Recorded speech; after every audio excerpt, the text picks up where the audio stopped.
प्रार्थना करते हैं, हे प्रभु धनुष्याचं वजन एकदम हलकं होऊ दे, एकदम सहज उचलू दे धनुष्य.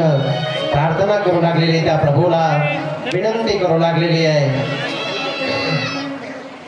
आणि त्यानंतर प्रभू रामचंद्र धनुष्याला प्रणाम करतात आणि प्रणाम करून प्रभू रामचंद्र खाली वाकले आणि प्रभू रामचंद्रानं सहज धनुष्य उचलला, हातामध्ये घेतला आणि हातामध्ये घेऊन एका क्षणामध्ये धनुष्य तोडून टाकून दिला.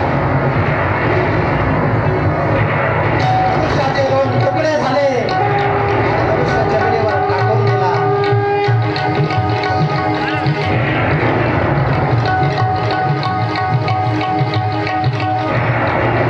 सर्वत्र आनंद झालेला आहे. प्रभू रामचंद्राच्या नावाचा जयकार सुरू झाला, आनंद झाला.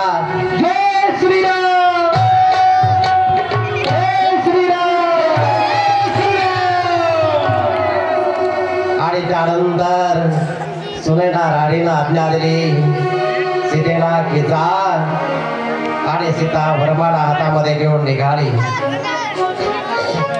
सीतेला वरमाला हातामध्ये घेतलेली आहे आणि हळूहळू चाललेली आहे.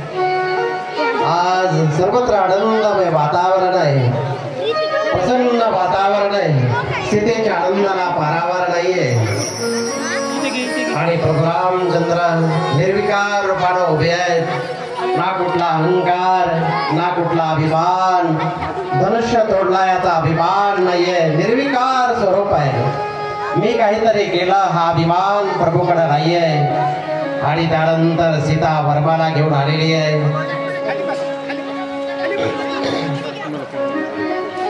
आणि वरमाला घेऊन प्रभूच्या समोर उभी राहिलेली आहे. वरमाला हातामध्ये आहे.